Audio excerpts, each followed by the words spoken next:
역사하소서.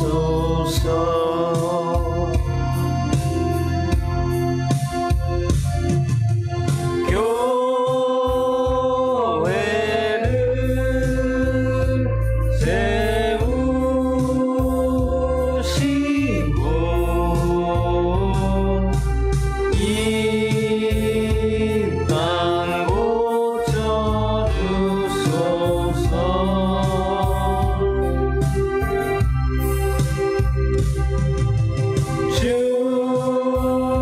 주님 나라 임하시고 주 뜻 이루어지리라.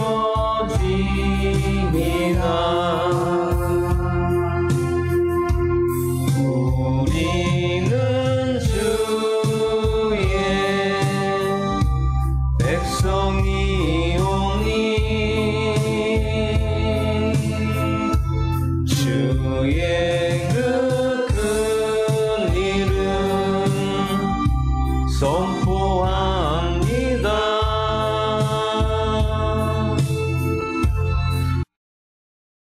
이곳 어두운 세상에 빛으로 부르셨네. 주의 얼굴 구할 때 역사하소서.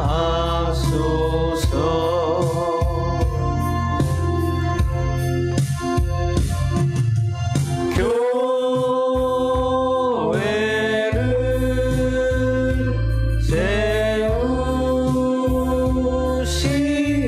세우시고 이 땅 고쳐주소서.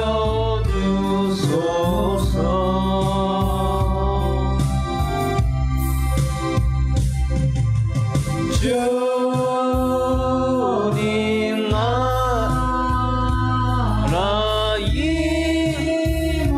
임하시고 주 뜻 이루어지리라.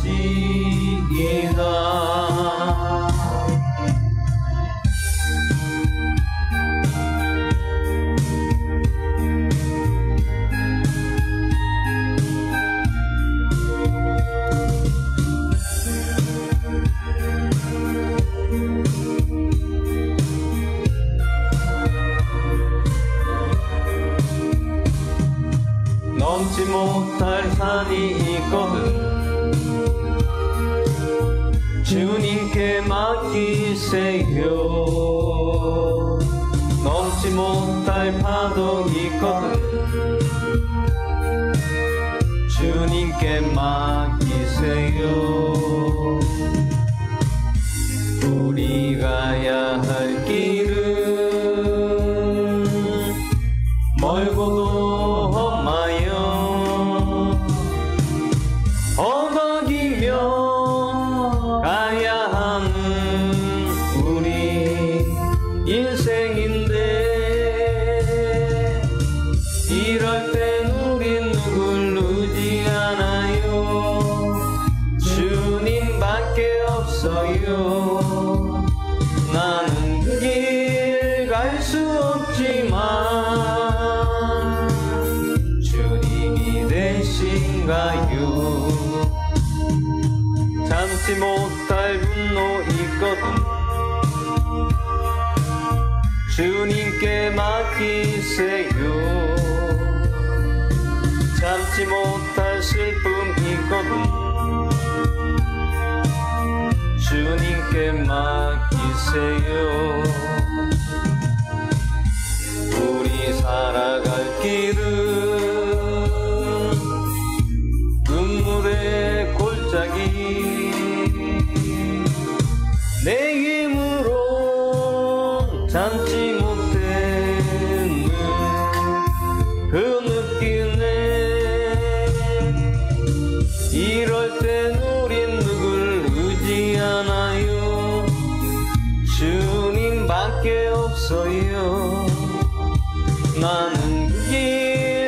알 수 없지만 주님이 되신가요?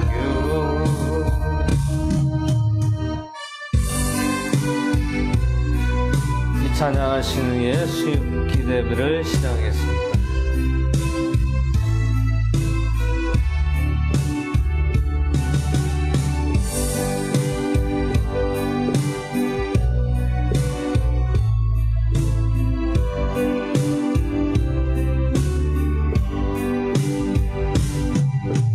당신은 영광의 왕, 당신은 평강의 왕, 당신은 하늘과 땅의 주, 당신은 정의의 아들, 천사가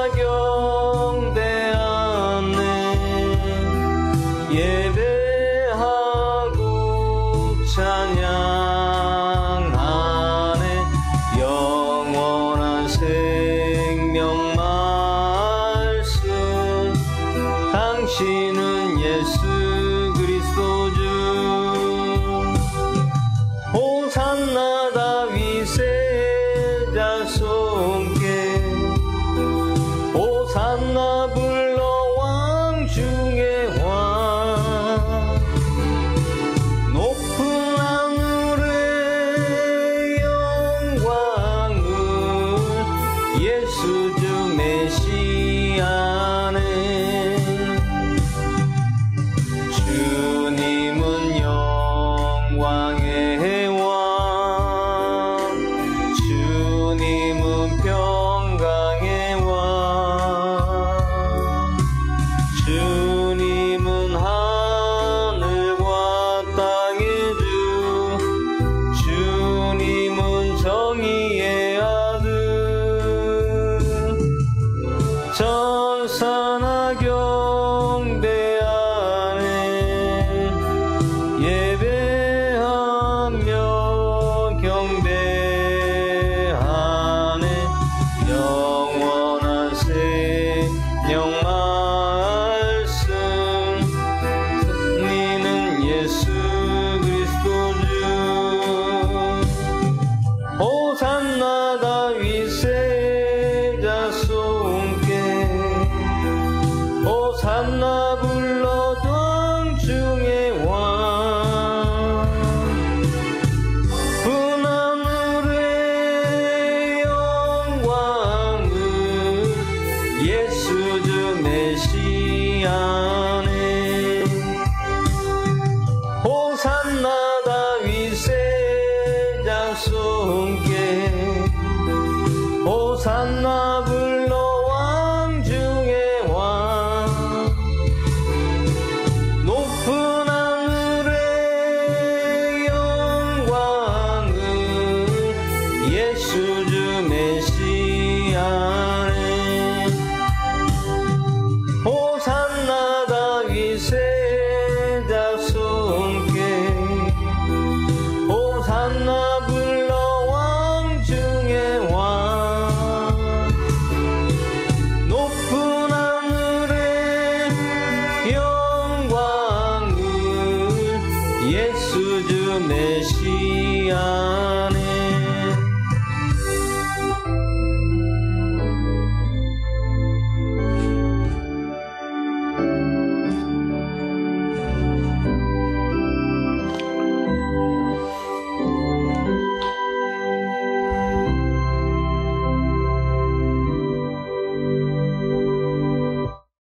사도신경으로 신앙 고백 드리겠습니다.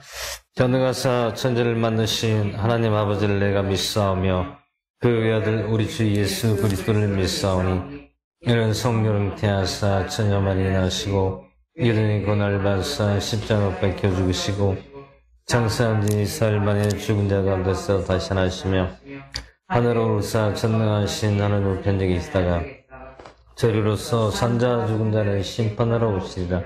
성령을 믿사오며 거룩한 교회와 성도 설교자는 것과 우리 잘못을 용서하시는 것과 몸이 다시 사는 것과 영원히 사는 것을 믿사옵나이다. 아멘. 오늘 하나님 말씀 에스겔서 17장 1절에서 24절까지 보도록 하겠습니다. 에스겔서 17장 1절에서 24절까지 보도록 하겠습니다. 다 찾으셨으면 한 절씩 기도하겠습니다. 주의 말씀이 또 내게 임하니라 이르시되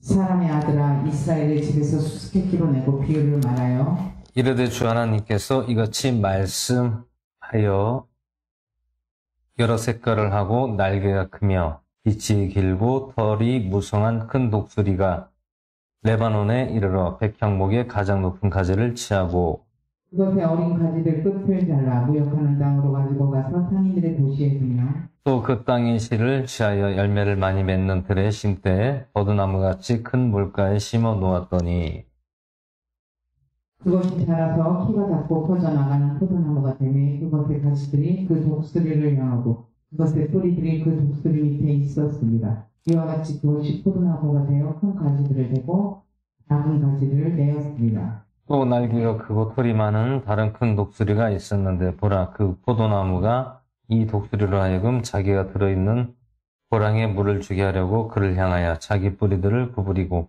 그를 향하여 자기 가지들을 내었더라.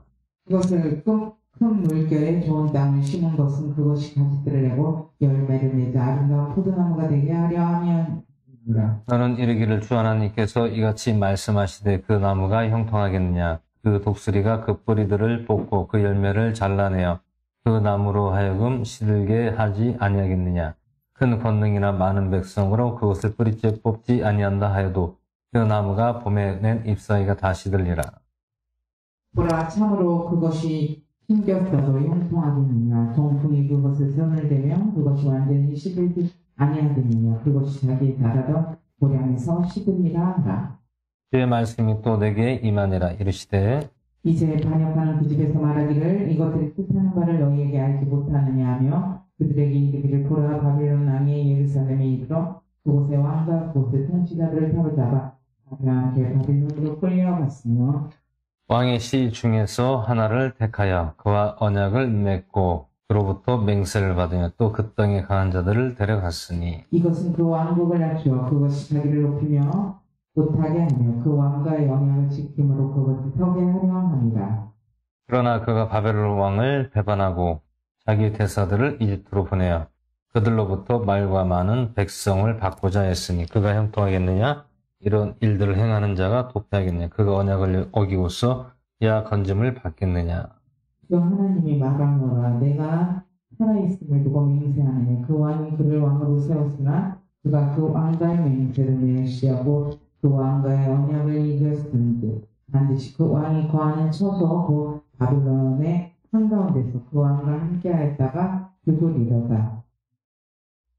파라오가 자기의 강한 군대와 큰 무리를 동원하여 작은 산을 쌓아 올리고 부르를 세워 많은 사람을 멸하러 하되 그 전쟁에서 그를 위하여 아무것도 해주지 못하리라. 보라 그가 자기 손을 내밀어 이 모든 일을 행하고는 그 언약을 어김으로 그 맹세를 멀시하였은즉 도피하지 못하리라. 그러므로 주 하나님께서 이같이 말씀하시느냐 내가 살아있음을 두고 맹세하노니 그가 참으로 내 맹세를 멸시하고 내 언약을 어겼은즉 내가 그 죄대로 그의 머리 위에 부응하리라. 또 내가 내 그물을 그에 치고 그를 내 올매에 걸리게 하여 바벨론으로 데리고 가서 그가 나를 대적하여 범법한 그의 범법으로 인해 거기서 그와 변론하리라. 그의 모든 도망한 자들과 그의 모든 부대가 칼에 쓰러질 것이며 남은 자들은 사방의 모든 바람을 향하여 흩어지리니 주가 이것을 말한 줄을 너희가 알리라. 주 하나님이 이같이 말하노라. 또 내가 그 높은 백향목에 가장 높은 가지를 가져다가 세우리라. 내가 그것의 어떤 가지들이 꼭대기로부터 연한 가지를 잘라내어 높고 옥수수 산에 심되 이스라엘의 높은 산에 심으리니 그것이 가지들을 내고 열매를 맺으며 아름다운 백향목이 될 것이요 온갖 날개를 가진 날짐승이 다 그 밑에 거하고 또 그 가지들이 그들에도 거하리라. 자, 주가 높은 나무를 낮추고 낮은 나무를 높이며 푸른 나무를 강하고 마른 나무를 무성하게 한 줄을 들의 모든 나무가 아니라 나 주가 그것을 말하고 하였습니다. 아멘. 잠시 기도하겠습니다. 할렐루야, 고맙고 감사하신 하나님 아버지, 은혜와 사랑을 감사드립니다. 오늘 수요 기도회를 주님 불러주시고 오늘도 주님께서 에스겔서 17장 말씀으로 함께 해주시고 이 말씀을 통하여 저희들에게 깨닫는 믿음을 더해 주시고 은혜를 더해 주시고 함께하여 주시옵소서. 막힌 시간까지 주님 홀로 영광 받을지 믿사오며 우리를 구원하신 나사렛 예수 그리스도의 이름으로 기도드려옵나이다.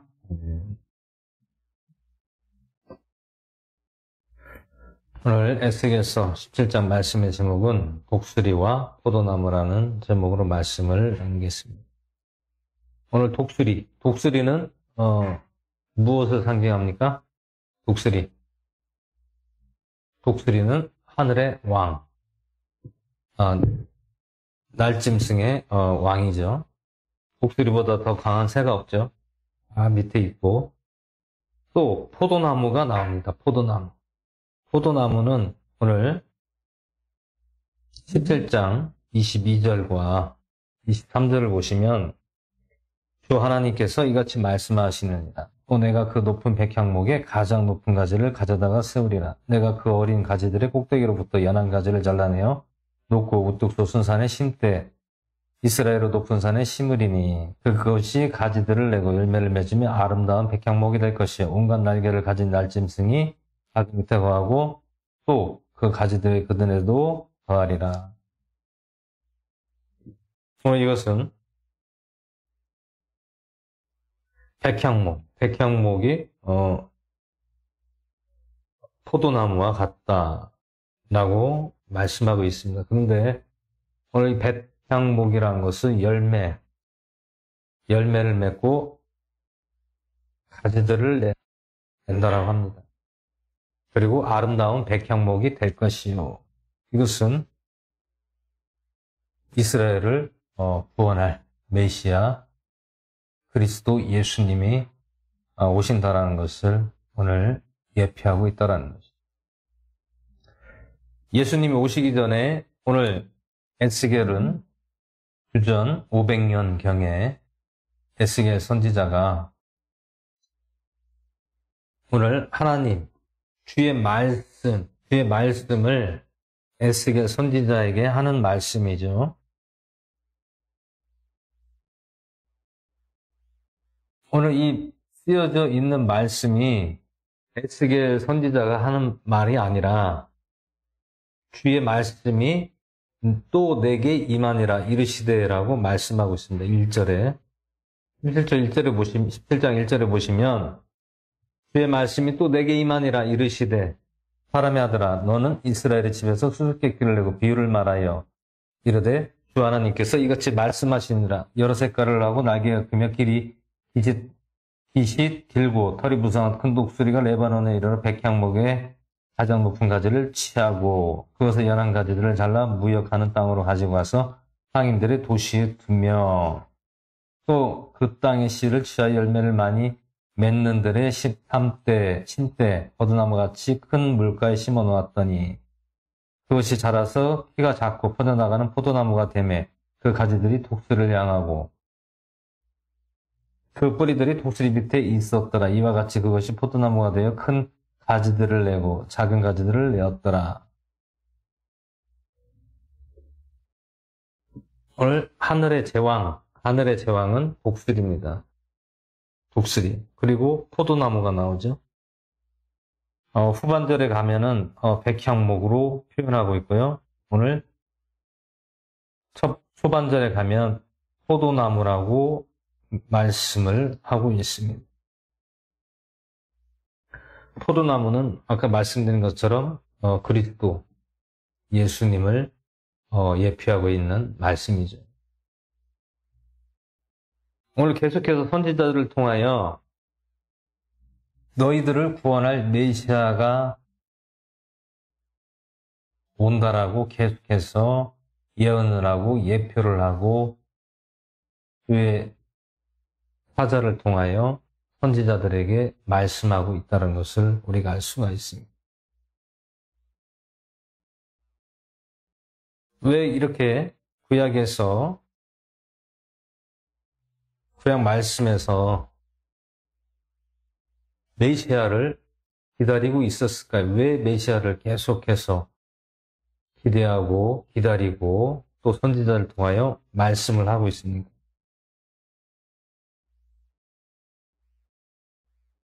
첫 번째로는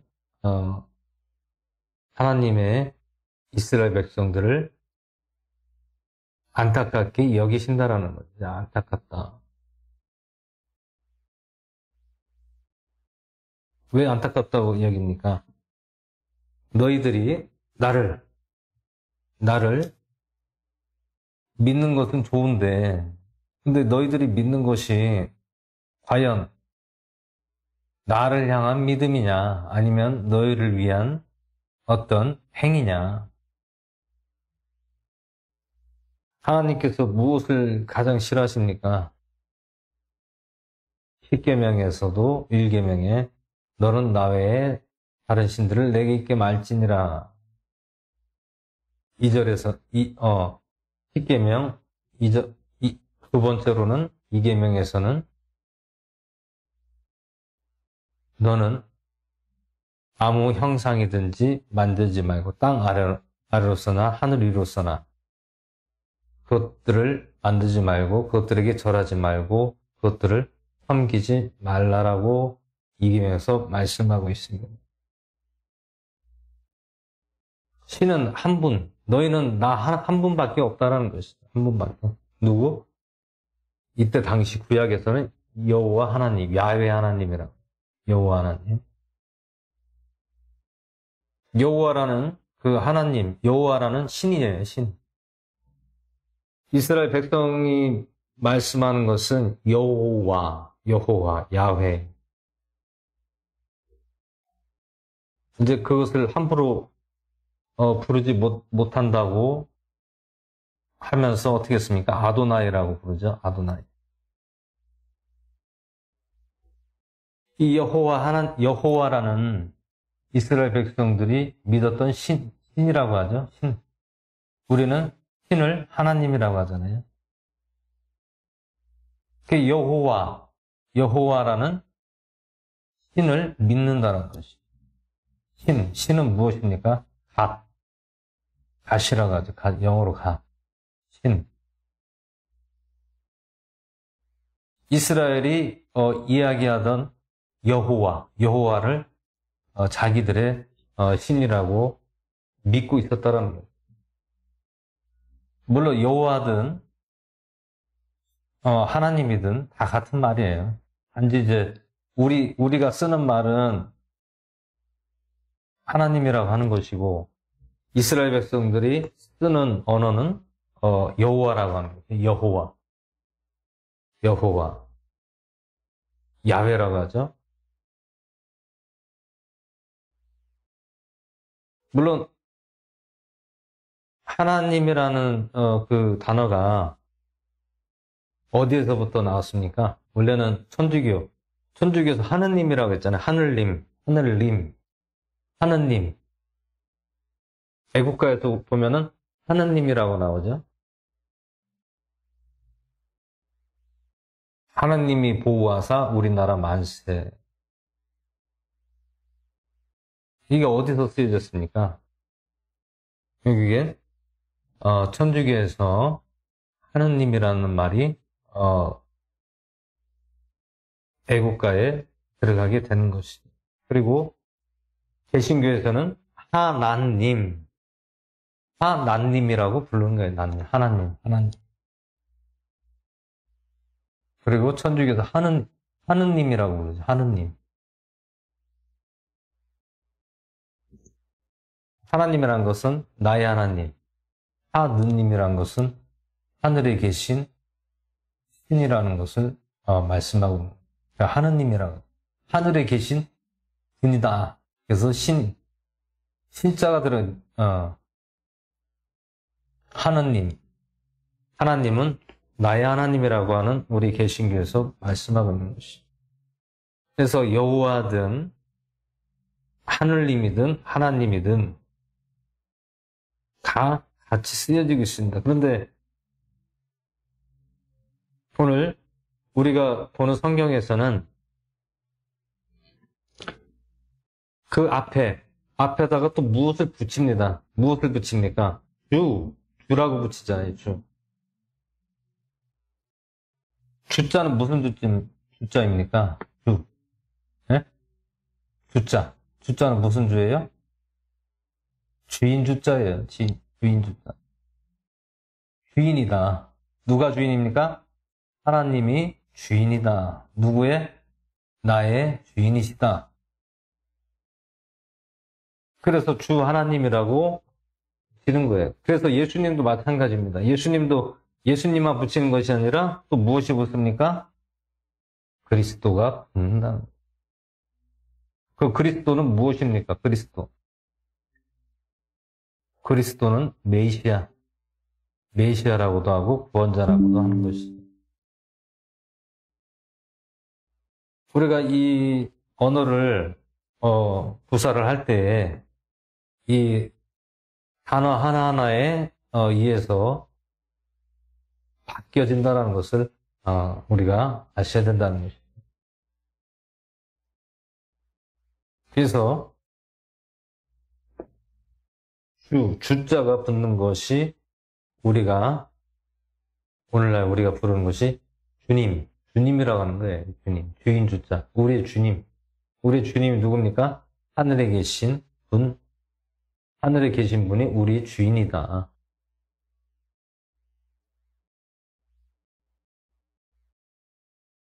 그래서 오늘 독수리라는 것은 제왕, 하늘의 제왕이라는 것을 말씀하고 있습니다.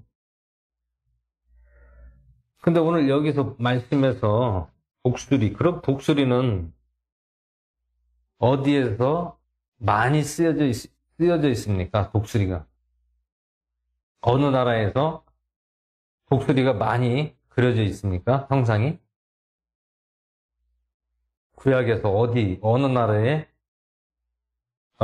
독수리가 많이 형상이 그려져 있죠?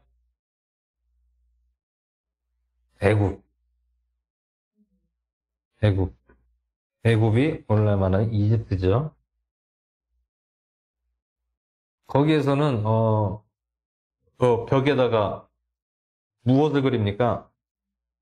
우리가 많이 보는 독수리 얼굴에다가 사람 모양을 새겨서 만드는 그런 일들이 많았다라는 것이죠. 그래서 애굽, 이집트에서는 호루스 신이라는 것이 무엇이냐면 독수리 얼굴에 사람의 형상을 만든 것이 호루스라고 이야기하고 있습니다. 호루스가 누구냐 그럼? 호루스는 태양신의 아들이다. 태양신의 아들이다라고 해서 호루스라고 이렇게 표현하고 있죠.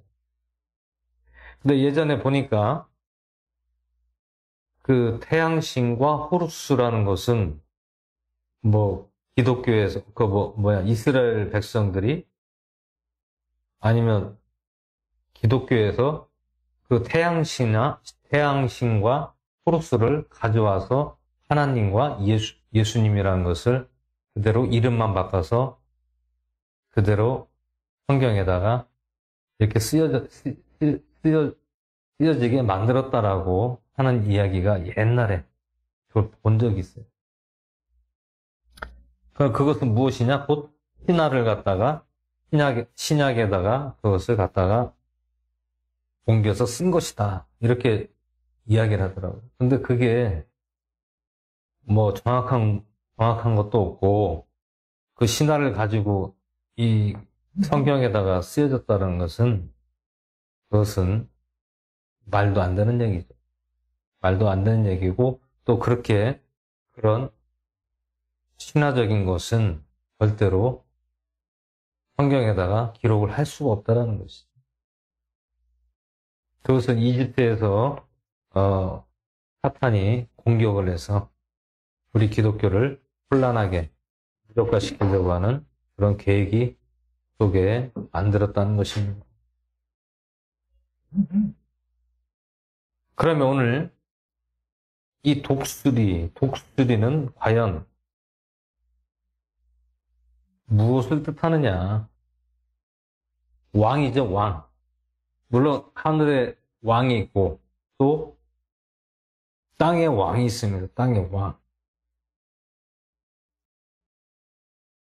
그래서 오늘 에스겔서 17장에서는 왕이 나옵니다. 왕이 어떤 왕이 나옵니까? 느부갓네살 왕.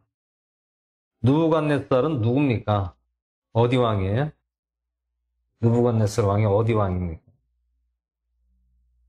바벨론 왕입니다. 바벨론 왕이 느부갓네살이. 그러면 이때 당시에 애굽의 왕은 누구였습니까? 애굽. 에스겔 선지자 시대의 애굽 왕은 호브라라는 당시에 애굽 왕이 있었습니다. 근데 오늘 바벨론 왕과 애굽 왕과 또 누가 있습니까? 유다 왕이 있어요. 유다 왕. 세 왕이 있습니다. 바벨론, 애굽 왕, 바벨론 왕, 그리고 유다 왕이 있습니다. 그러면 유다 왕은 누구였습니까? 유다 왕.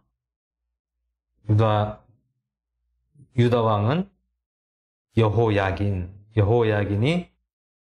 유다 왕으로 19대, 유다의 19대 왕이 여호야긴이라고 여호야긴입니다. 여호야긴. 그런데 유다 왕이 여호야긴인데 바벨론 왕이 느부갓네살이 어디를 공격합니까? 유다를 공격을 합니다. 유다를 공격해서 누구를 잡아옵니까? 왕과 귀족들을 잡아가지고 바벨론으로 끌고 왔어요. 그래서 유다의 왕이 이제 없어졌으니까 누가 또 왕이 돼야 됩니까?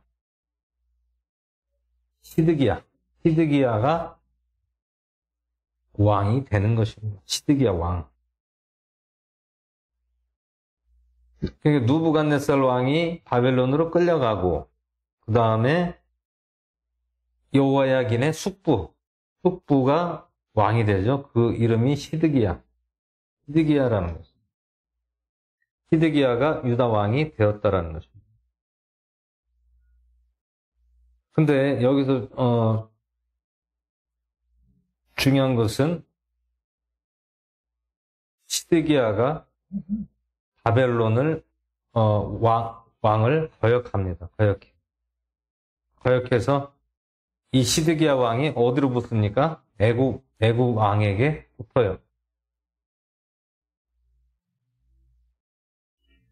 그러니까 하나님께서 시드기야가 바벨론 왕을 거역한 것이 잘못한 거예요? 잘한 겁니까?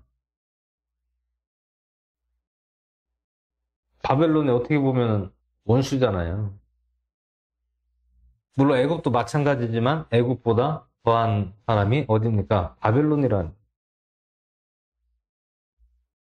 근데 시드기야가 바벨론 왕을 무엇을 거역합니까? 나는 이 바벨론 왕하고 여기하고는 도저히 우리하고는 적이다. 그리고 이들과 함께 할 수가 없다. 그래서 결국엔 애굽 왕에게 이게 되는 것이죠.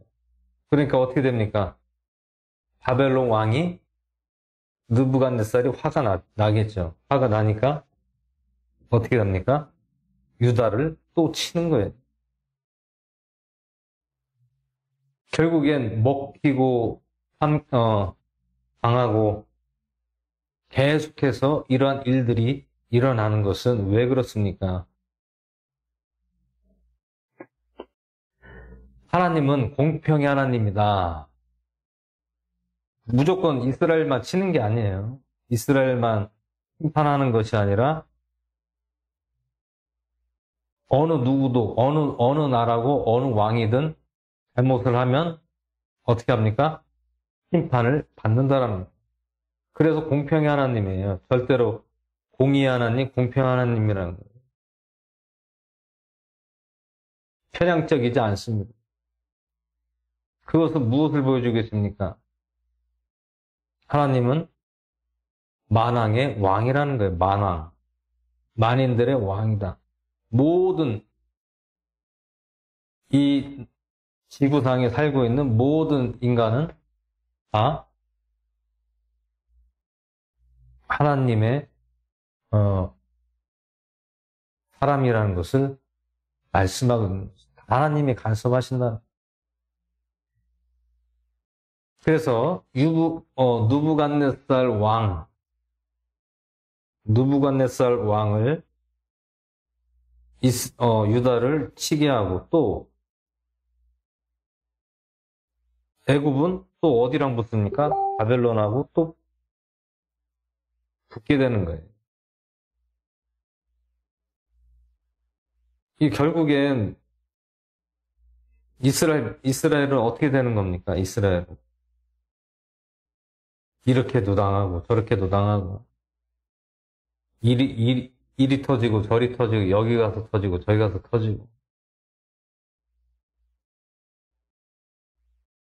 그게 왜 그렇습니까? 결국엔 하나님을 믿어야 된다는 거예요. 오늘 10계명에서 1계명과 2계명을 그것을 저버리니까 어떻게 됩니까? 결국엔 여기서 당하고 저기서 당하고 이리 치이고 저리 치이고 계속 치이는 거예요. 누구에게 치입니까? 강대국이란 나라에게 이리 치이고 저리 치이는 거예요.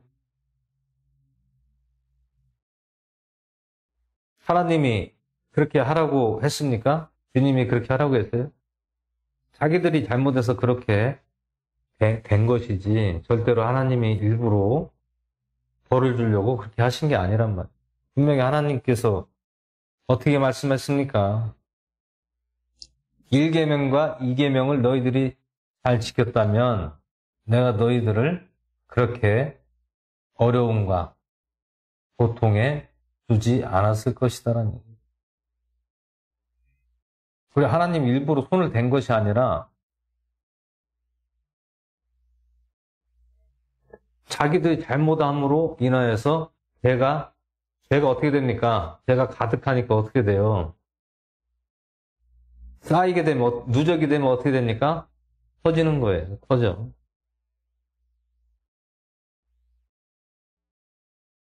우리가 도로에 나가면 운전을 하잖아요. 그럼 법규가 있잖아요. 신호를 지키고 뭐 여러 가지 뭐 이런 법규를 지켜야 되잖아요. 근데 만약에 법규를 안 지키고 계속 위반을 하고 내 마음대로 위반을 하고 계속 다니다 보면 어떻게 됩니까? 나중에 쌓이면 결국엔 크게 한번 터진다나.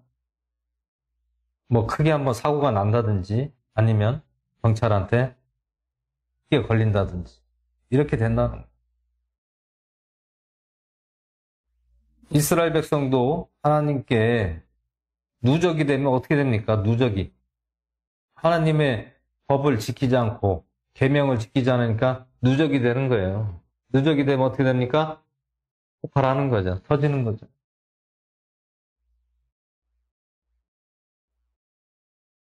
그러면 우리는 어떻게 됩니까? 잘 지켜야죠. 지키면은 누적될 일도 없고 걸릴 일도 없고 사고 날 일도 없다라는 것이죠.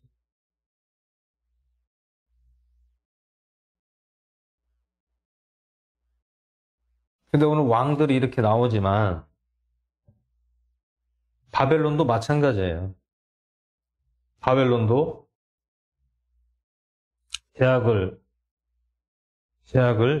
짓다가 나중에 결국에는 다른 나라에게 강대국에게 또 침공을 당하게 되는 것이다.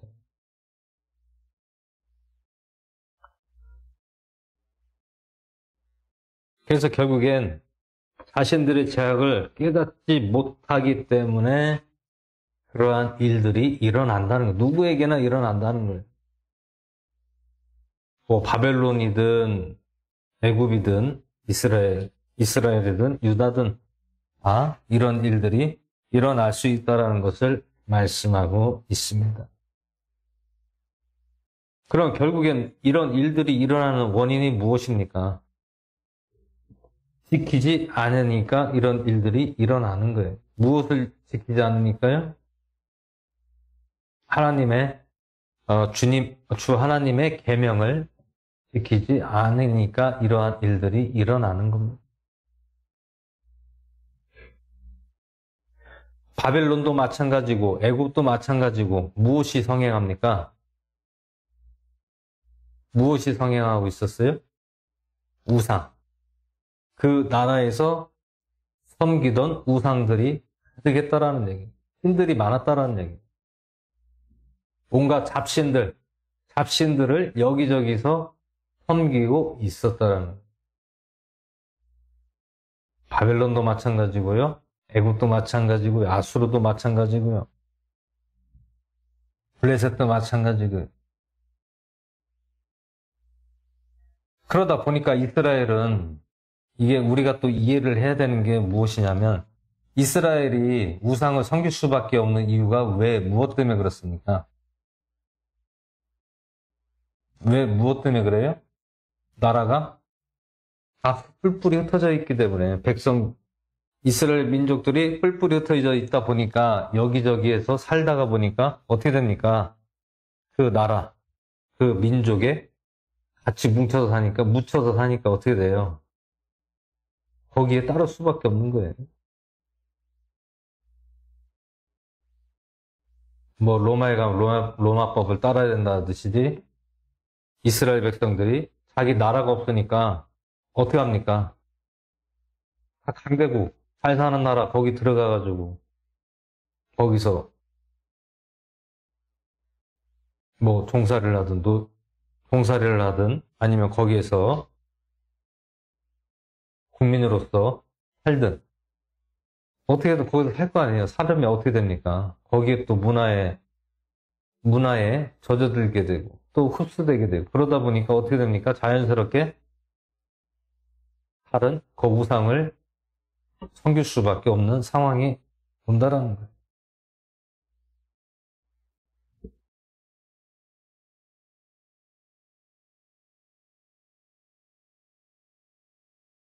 그러면 제사장 시대 때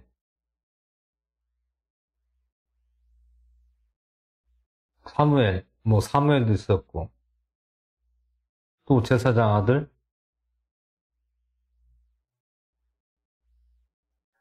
아들들이 또 범죄를 하고 우상을 섬기고 술을 마시고 성전에서 음행을 행하고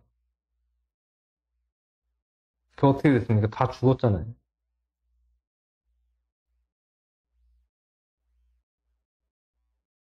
그 왜 그렇습니까? 이스라엘은 나라가 자기 나라가 없었어요. 그럼 이스라엘은 나라가 언제 독립이 됐습니까? 언제 세워졌습니까? 1945년인가 6년경에 이스라엘 나라가 이제 세워진 거예요. 그전엔 나라가 없었습니다. 그전까지는. 이제 나라가 세워진 지 몇 년 됐어요? 한 80년 좀 안 됐죠? 한 8년, 78년이나 됐나? 그 전까지만 해도 나라가 없었다라는 것은 결국엔 다 흩어져서 그 나라에서 그냥 살았다라는 얘기예요.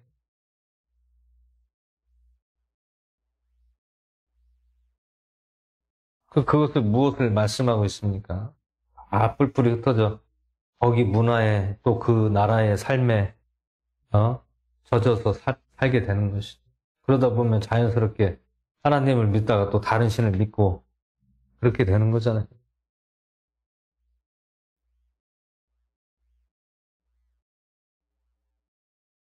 그래서 우리는 말씀을 무엇으로 봐야 된다고 합니까? 무엇으로 봐야 된다고요? 거울로 봐야 된다는 거예요. 우리의 거울로 봐야 된다. 우리의 거울은 왜 거울로 봐야 됩니까? 아, 이 말씀을 보면서 오늘 이 시대를 우리가 분별을 할 수가 있다라는 것이죠. 아, 하나님이 그런 깊은 뜻이 또 있었구나. 그럼 우리는 신앙생활을 할 때에, 아, 우리 나라가 지금 이렇게 살고 있죠. 대한민국이라는 나라가 우리가 이 땅에 태어나서 하나님을 믿고 예수님을 믿잖아요. 그러면 우리 나라에도 하나님 믿는 나라입니까? 아니면 뭐 여러 가지 우상들이 있는 나라입니까?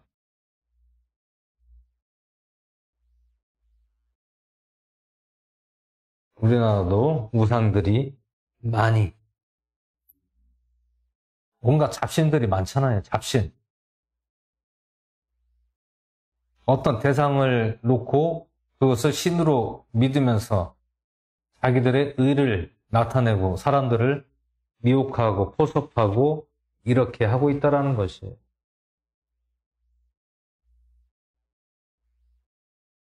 이스라엘은 나라가 힘이 없었다니까요. 그리고 우리 하나님을 믿는 우리 백성들은 힘이 있습니까? 힘이 없으니까. 우리 힘이 없잖아요. 육신의 힘은 없어요. 그렇지만 누가 함께하고 누가 지켜줍니까? 주님께서 우리를 지켜주시고 함께 하신다라는 거예요.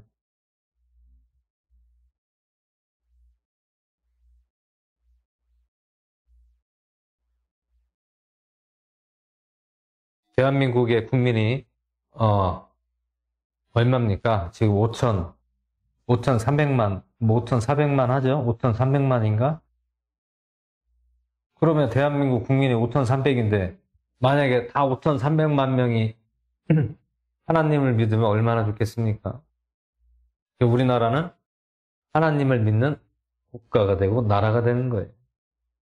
개정이 딱 되는 것이죠. 근데 우리나라가 처음부터 하나님을 믿던 나라입니까? 아니죠. 그리고 우리나라는 어떤 나라였습니까? 우상을 섬기는 나라였다라는 거예요. 이게 공통점이에요. 어떤 공통점입니까? 구약에서 이스라엘 백성들이 우상을 섬겼던 나라에서 거주를 하다 보니까 어떻게 돼요? 자기들도 거기에 빠져들게 된다는 거예요. 빠져드는 이유가 무엇입니까? 뭐 우상이 신이 좋아서 빠집니까? 아니죠. 누구 때문에? 거기 거주하는 사람들 때문에 그러는 거예요. 사람들 때문에. 예를 들어 바벨론에서 거주하고 있어요. 누가? 이스라엘에서. 근데 바벨론에 거주하고 있는데 그 사람들이 우상을 섬기는 나라에 있어요. 근데 우상을 섬기는데 사람들이 너무 좋은 거예요. 그럼 어떻게 됩니까? 사람 따라가는 거예요. 아, 저 사람들, 저 신을 믿는데 참, 사람들 깨끗하고 신성해 보인다. 아유, 하나님 믿는 것보다 저 사람들 믿는 신이 더 좋아 보이네. 저 사람들이 더 깔끔하고 더 의롭게 보이네. 이러면 어떻게 됩니까? 쫓아가는 거예요. 거기 휩쓸려 미혹당하고 속아 넘어가는 거예요. 속 썩는 거죠.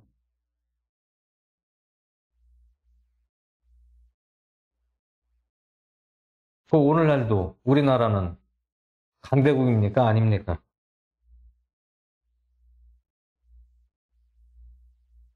우리나라는 뭐 어떤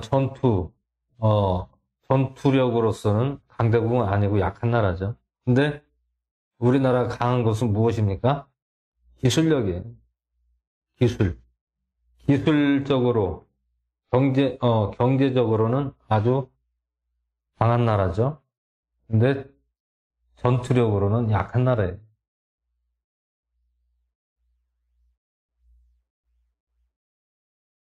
근데 우리가 이 대한민국을 살면서 여러 가지 잡신들이 많잖아요. 근데 어떻게 보면 그 잡신들을 믿는 사람들이 더 아주 신앙심이 더 깊어요. 더 잘하고. 그러면 하나님을 믿는 사람들이 어떻게 됩니까? 그쪽으로 쏠리는 사람이 있을까요? 없을까요? 당연히 그쪽으로 미혹되고 쏠려서 넘어간 사람들이 많겠죠. 개신교에서 교회를 다니다가 타 종교로, 타 종교로 가는 사람들이 해년마다 갈수록 더 늘어난다는 거예요. 그 중에서 어디로 많이 빠집니까? 카톨릭, 천주교로 많이 빠져요. 성당 쪽으로 사람들이 많이 빠집니다. 그러면 그쪽으로 빠지는 이유가 무엇입니까? 빠지는 이유가 무엇이에요? 피는 둘째 치고 거기가 더 편하고 좋다라는 거예요. 왜 그렇습니까? 뭐 제한을 하지 않아요. 제한을 하지 않고 자유롭게 허락을 한다는 거죠. 허락. 무슨 허락을 합니까? 술 먹어도 상관없고 담배 펴도 상관없다라는 거예요.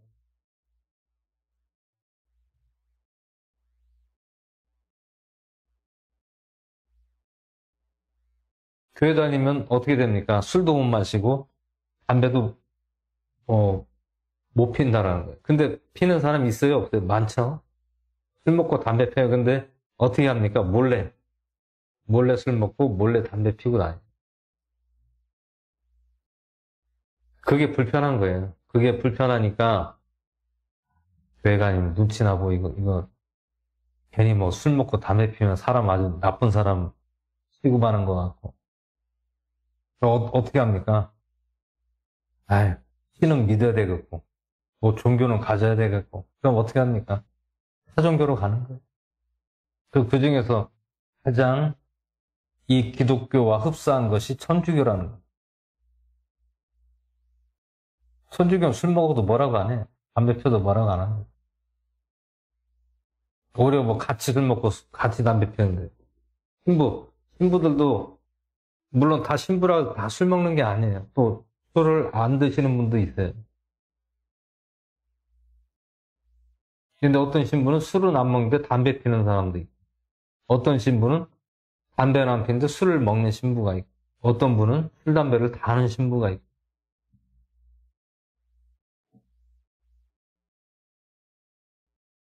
제가 예전에 식당에서 잠깐 알바를 했었지만,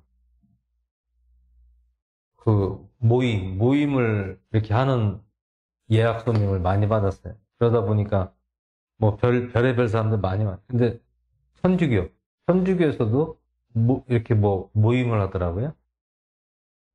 그 뭐 신부도 오고, 거기 뭐 신도들도 같이 와서 한 20여 명 와서. 저는 이제 뭐 알바 서빙을 했는데, 아유, 술을 진짜 잘 먹더라고요. 뭐, 소주를 그냥 막 20병씩 막 시켜놓고 막, 아주 화기애애하게, 아주 편안하게 아주 신부하고 같이 이렇게 대화를 하고 뭐, 어? 이렇게 뭐 얘기하면서 아주 화기애애하면서 막 잘 먹더라고요. 나는 그런 광경을 처음 봤어요. 실제적으로 처음 봤어요. 그냥 말로만 뭐, 예전에 들었지만, 실제적으로 그렇게, 신부도 같이 이렇게 술 먹고, 같이 하는 건 나 처음 봤어요. 네, 저렇게 해서, 이게 만약에 개판인 것 같다. 신부가 무슨 술을 먹고 또 같이 하기에 아주 그냥, 그렇게 먹을 수가 있는가. 그리고 나서, 뭐 미사 때는 아주 그냥 뭐, 거룩한 척하고 그냥, 가운 입고, 그거, 음, 그러면, 천주교로, 개신교에서 교회 다니다가 천주교라는 사람들은 어떤 사람들이에요? 믿음이 있는 사람입니까? 없는 사람입니까? 물론 믿음이 없어서 그런 경우도 있겠죠. 하지만 더 중요한 것은 그것을 책임을 누가 져야 돼요? 목사가 책임져야 돼요. 목사가.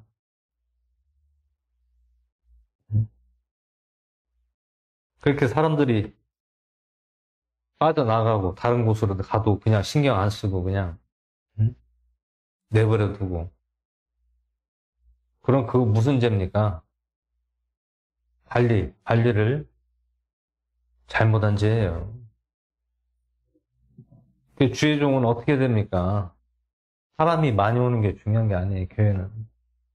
사람이 많이 온다고 교회가 잘 되는 게 아니에요. 한 영혼이라도 말씀으로 믿음이 들어가게끔 말씀으로 양육시켜주고 알려주는 것이 가장 중요한 거예요. 믿음을 심어주는 것이 가장 중요한 겁니다.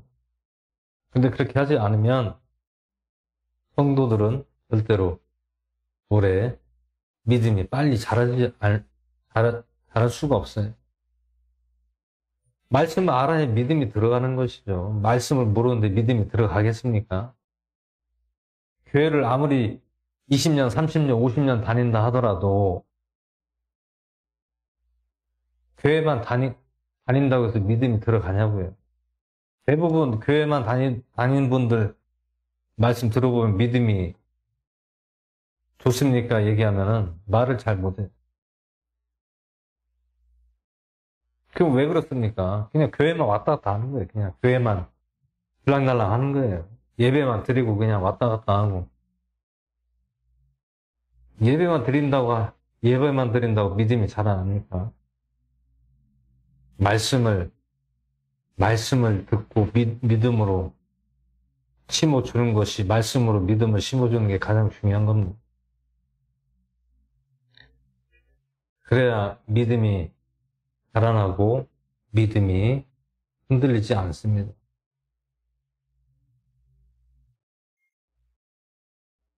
말씀을 알아야죠.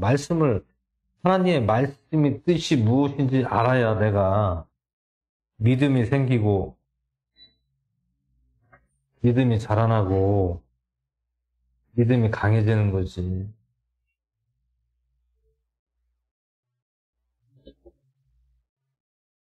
아무리 교회만 다닌다고 해서 믿음이 자라나지 않습니다. 대부분 그런 분들 많아요. 많습니다. 교회 20년, 30년 다니셨다고 하는데 결국엔 어떤 믿음인가가 정확한 믿음이 없어요. 확신이 없단 말이에요. 왜 그렇습니까? 말씀이 없어서 그래요. 말씀이 어디가 없습니까? 교회에 말씀이 없어서 그래요. 말씀이.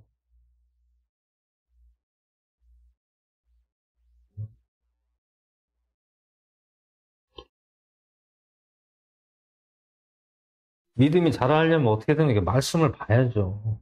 말씀을 보면 어떻게 됩니까? 말씀이 거울이 되는 거예요. 거울. 나를 비추는 거울이 되고 또 어떤 거울이 됩니까? 분별을 할 수 있는 지혜가 생긴다. 분별. 어떤 분별입니까? 지금 시대의 분별을 할 수가 있는 거예요. 시대의 분별.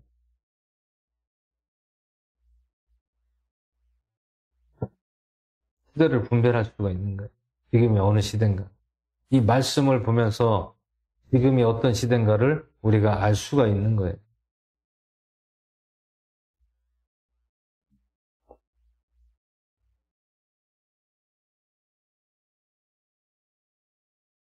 그래서 이스라엘 백성들은 왜 하나님 앞에 심판을 받고 계속 고통을 왜 당합니까? 하나님이 맨날 심판만 하고 고통 주고 벌하시는 분입니까? 아니에요.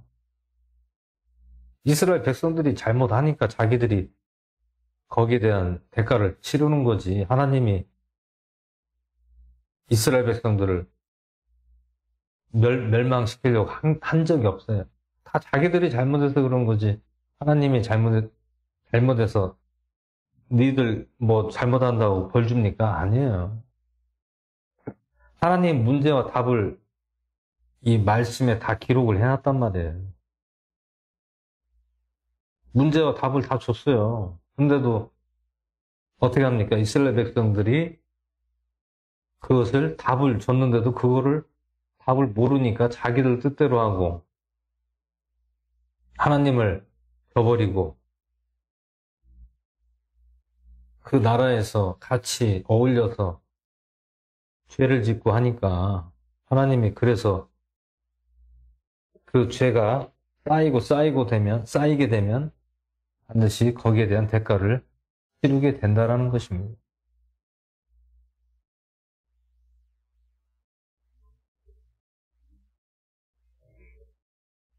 여러분, 십계명이 언제적 얘기입니까? 언제적 십계명이 언제 준 거예요?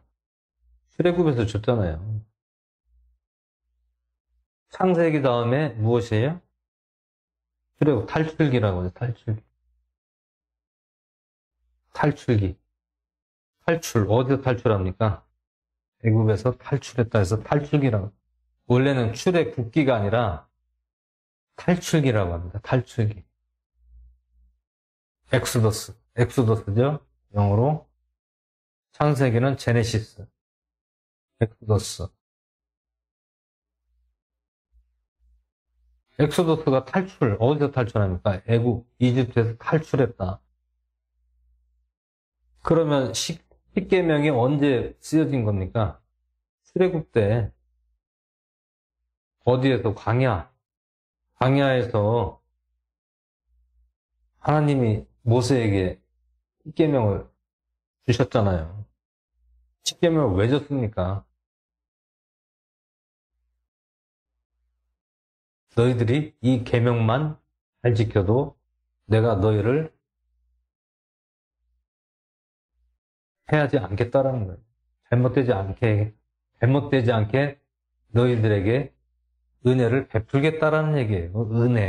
은혜를 베풀겠다고 한 거지. 뭐 그거를 잘 지키면 뭐 복 받고 뭐 잘 되고 그런 게 아니라는 얘기예요. 어떻게 하신다? 은혜를 베푸신다. 그런 십계명을 누가 쓴 거예요? 모세가 썼습니까? 아니면 주의 사자가 썼습니까? 하나님이 써서 주신 거란 말이에요. 모세가 그런 지혜가 있었습니까? 지혜가 없었죠.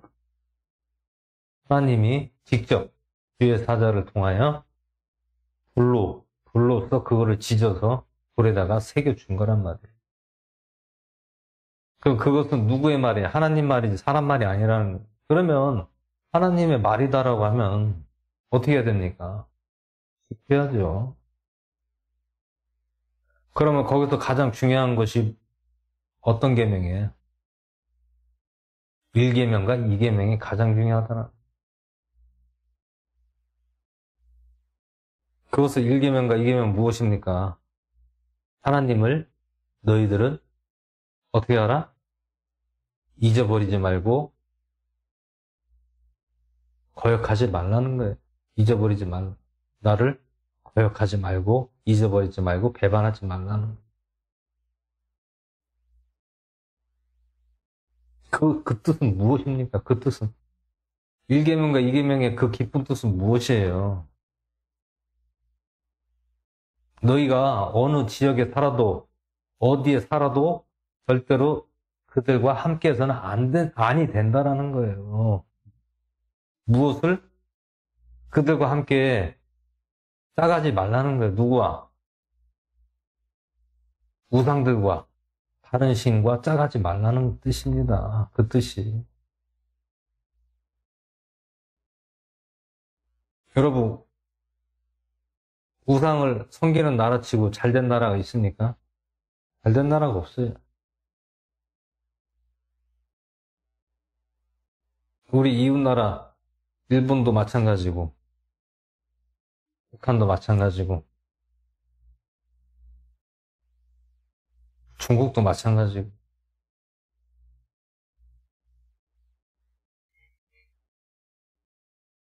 그들이 잘 사는 것 같아요? 절대 잘 사는 게 아니에요. 일본 얼마나, 거기는 지금 얼마나 어렵습니까? 일본이라는 나라가.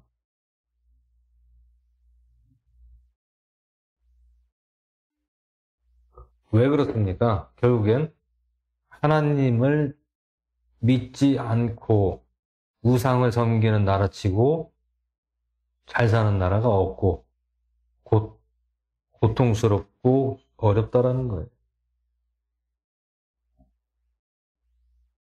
일본이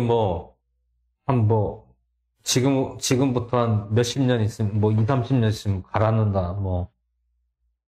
지진도 많이 나죠. 화산도 있고. 또, 무엇이 있습니까? 경제가 어려워요. 발전이 안 돼요. 일본은 발전이 안 돼. 우리나라는 계속해서 발전을 하는데, 일본은 발전을 안 시켜요. 계속 그냥 거기에 머물러 있는. 그러면 어떻게 됩니까? 항상 뒤처지게 되는 거예요.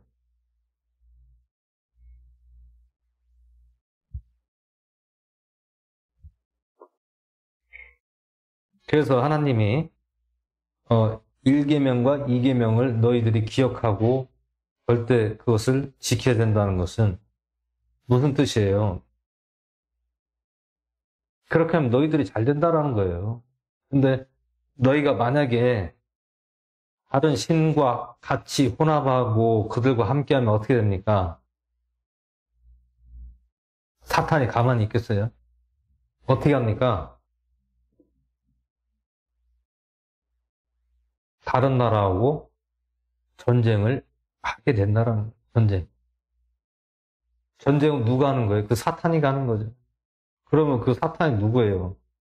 그 신을 믿는 우상을 섬기는 그 나라에서 우리 신이 저 나라를 치라고 했다.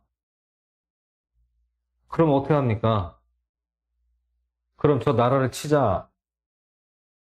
그 누구의 말을 듣는 거예요? 왕이 하는 것이 아니라 그 우상의 그 말을 믿는 주술사들, 이런 주술사들의 말을 믿고 무모한 전쟁을 치르게 된다는 거예요.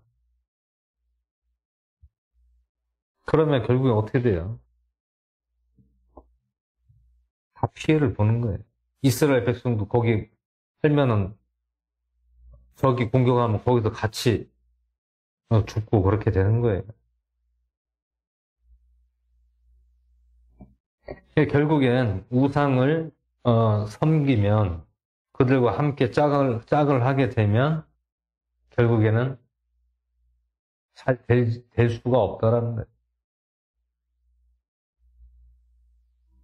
그 우리는 어떻게 됩니까? 하나님을 다른 신들을 내게 있게 말지어라. 그럼 잊지 말게 하고 아예 그 거들떠 보지 말아야 된다는 거. 어떻게 그 나라의 우상을 섬기면 그들과 짝을 하지 말라는 거예요. 그것들에게 절하지 말고 너희들이 그 형상을 만들지 말고 절하지도 말라는 거예요. 그것은 무슨 뜻입니까? 너희들이 스스로 나를 믿는다고 하면서 너희들이 어떤 조각을 만들고 형상을 만들어서 그것들을 품고 그게 나의 수호신이다라고 하지 말라는 거예요.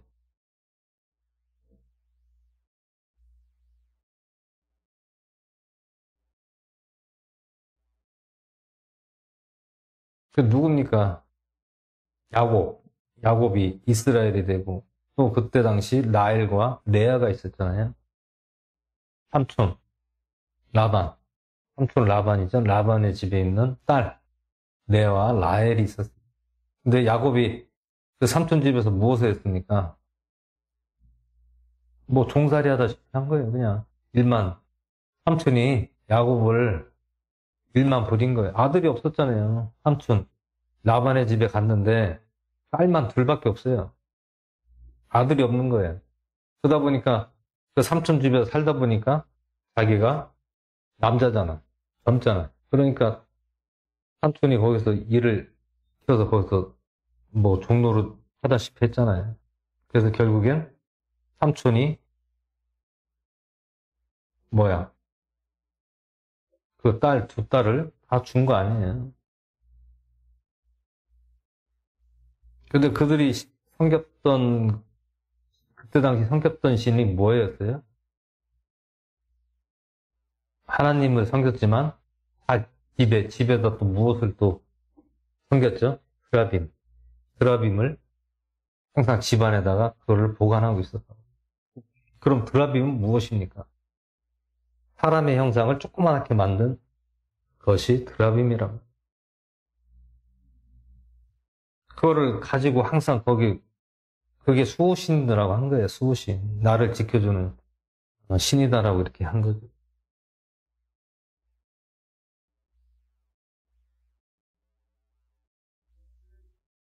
그러면 그거를 어떻게 해서 그렇게 됐냐. 결국엔 그 지역에 사는 신들이 있었는데, 그 신을, 우상을 섬겨서 그것을 하나의 자기들을 보호해주는, 오늘날로, 우리나라로 맞아, 뭐, 부적 같은 거를 가지고 있던 거예요.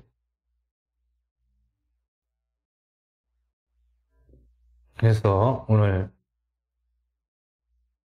우리는 이 독수리와 포도나무는 결국엔 이스라엘을 구원할 메시아 구원자의 신 예수 그리스도를 예표하는 것이다.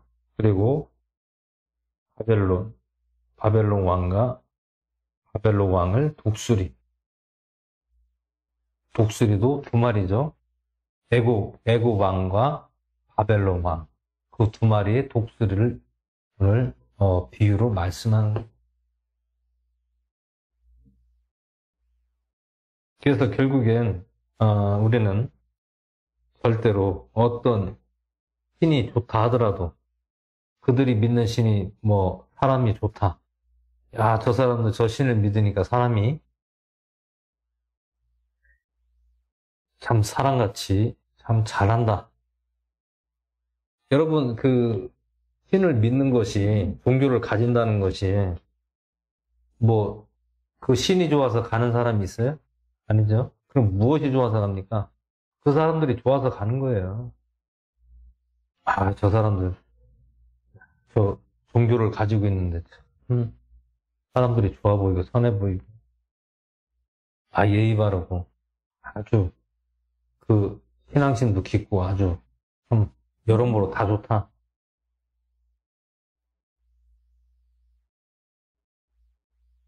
같이 어울리다 보면 이제 젖어들게 되는 거죠.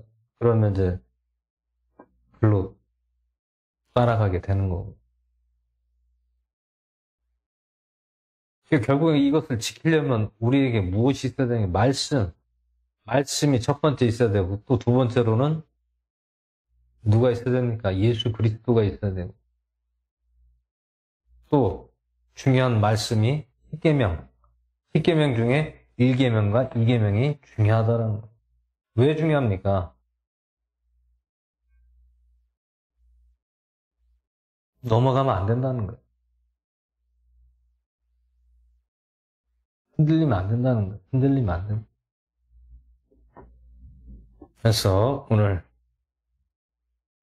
우리가 우리 삶 속에서 이 말씀이 우리의 거울이고 또 나를 비춰주는 거울이고 우리가 또 이렇게 살아야 된다는 것을 꼭 기억하시고 말씀을 늘 기억하시고 믿음으로 흔들리지 않는 저와 여러분 되시기를 예수 이름으로 축원을 드립니다.